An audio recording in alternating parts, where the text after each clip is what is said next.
here with Kim Adelman, the author of Making It Big in Shorts, the ultimate filmmaker's guide to short films. Kim launched the Fox Movie Channel's short film program, producing 19 films that screened in over 150 film festivals and won 30 awards. She has been called the indisputable queen of the short film world, and she programs the Focus on Female Directors Showcase at the American Cinematheque. What I really love about shorts is that there's no barrier to entry, right? You know, anybody could shoot one on their iPhone. Nobody's going to stop you. You don't need a degree. You don't need like a permit to make a short film. You don't need somebody giving you $1 million. And that's why they're so interesting, because you get this real diversity of voices. Kim and I started this process and being part of this community around the same time. It's been about 20 years for both of us. People started calling us Kim A and Kim B to distinguish ourselves. She created this amazing program for filmmakers through FX with Fox, helping filmmakers really learn how to do short films that would have an impact. When I produced the 19 short films for Fox, I learned an awful lot.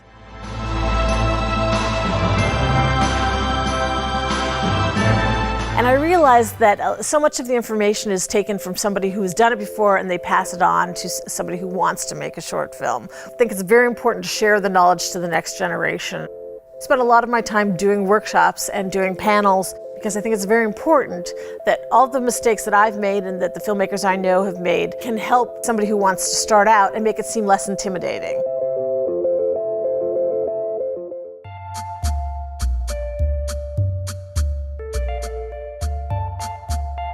I actually started in features. The very first film I produced was a feature. What are you doing here? I live here. Some people would call me up and say, oh, I've got a friend who wants to make a short. Can they call you and can you tell them everything? And that's actually why I wrote Making It Big in Shorts. And the first time I wrote it, YouTube didn't exist.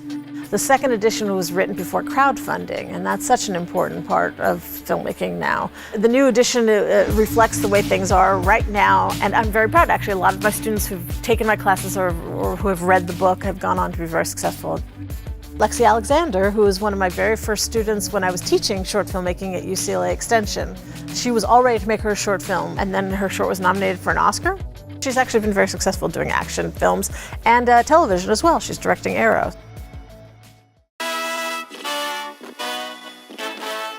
I'm actually one of the 3 co-founders of the American Cinematheque's Focus on Female Directors. You know, there's an unspoken rule in Hollywood. A director always wears a baseball cap.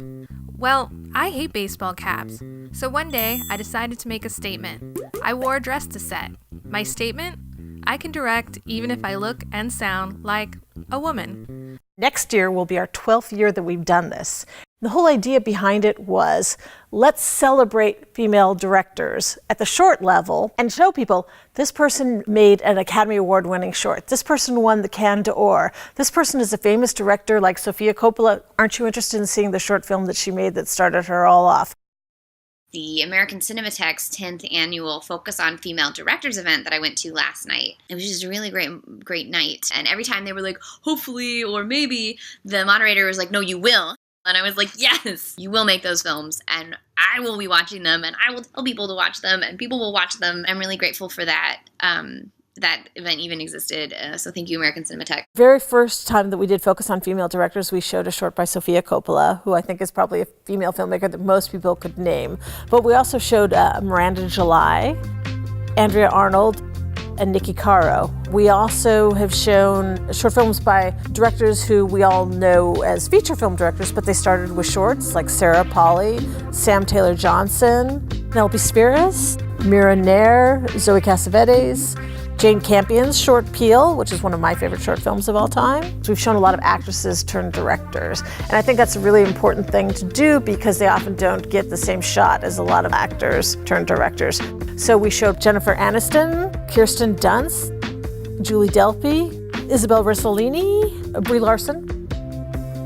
And the audience is so dedicated, they will follow these filmmakers when they continue to make other things in the future or go back and see their other films. I guess I'm a director, but I guess I'm more a director. Okay, I'm a director.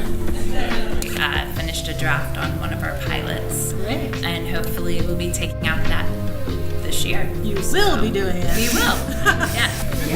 do it. Let's just go, and not let anything stop us anymore. When we have the screening, people see all this and they feel very empowered. They're like, I can go do this too. And that's really the point, isn't it? To encourage other people to do it in the hopes that the more women who are directing, the more it'll be impossible to stop us. Tell us more about what you do with the Female Filmmaking Collective. When we first started focus on female directors, one of our first filmmakers was a director named Christina Beck, who said, we need to keep this ongoing and do it year-round. And she and I started the Female Filmmaking Collective. We started it as a Facebook page. One of the things that we discovered almost right away was that we didn't want to just be virtual. So we had to do events around film festivals. We went to go see Lena Dunham's Tiny Furniture when it played at the LA Film Festival. And then we've also done workshops where we bring in experts to show, let's see how we can use social media. We've also done mixers, and we partner up with other organizations. We did have a nice group meeting when Melissa Silverstein from Women in Hollywood came to town, and Ava DuVernay was there, and it was like a mafia meeting.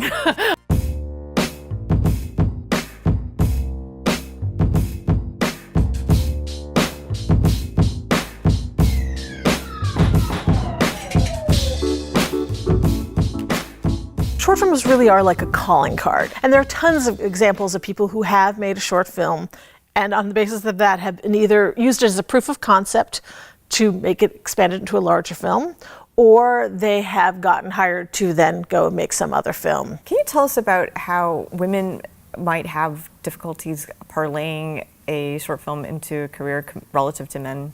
I have a couple of thoughts on that. Number one, it's hard for everybody. I know so many directors who's taken them like 5 years between making the short to getting to make the feature, even really well-connected directors. One of the reasons is the material of something that they want to do next, either developing their short into something bigger, is not necessarily commercial. If someone's investing $1 million or $2 million or $20 million or $200 million, they want a return on that investment. However, why are women who want to really make super commercial things not able to make super commercial things? And I think one of the main problems is the people who are hiring need to be more aware of the fact that there's unconscious biases against it. I think unconscious bias is probably one of the ways to say it. What are some ways in which you've encouraged diversity? When we started making short films at Fox, and there was no rule about who we had to hire, but when my boss, who was a white male, and I put together the list of directors that we were interested in, he didn't notice it, but I did, that everybody on the list was a white male. I asked a female director, and she recommended an Asian American director named Jessica Yu. And Jessica, shortly after she made the short with us, she was a documentary filmmaker who had already made a really terrific short doc. She got nominated and then won her Academy Award for that short doc. And then we could say right away, we've got Academy Award winning filmmakers making films for us. So I always think about that it's so important to have opportunities for everybody and throw your net out much wider. And it benefits everybody.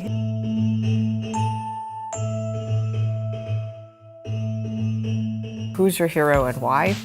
Gina Davis is my hero. She's making documentaries. She has formed a film festival. The winner is guaranteed distribution, which is completely unheard of. She has formed this institute to do gender studies, and I'm a member of her institute. I go support all the events that she's done, and every time I hear her speak, I just think, this woman knows what she's talking about, and she's so wonderful in explaining how to make a difference in very simple, easy ways, just including more female characters. And she's speaking to people who really can make the difference, so go Gina.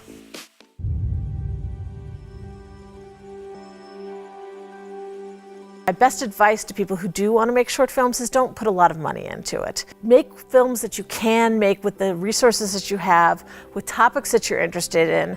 Just make it less than 10 minutes long, and I guarantee you can put it up on YouTube and you'll find an audience. Make a short film, you'll never regret it.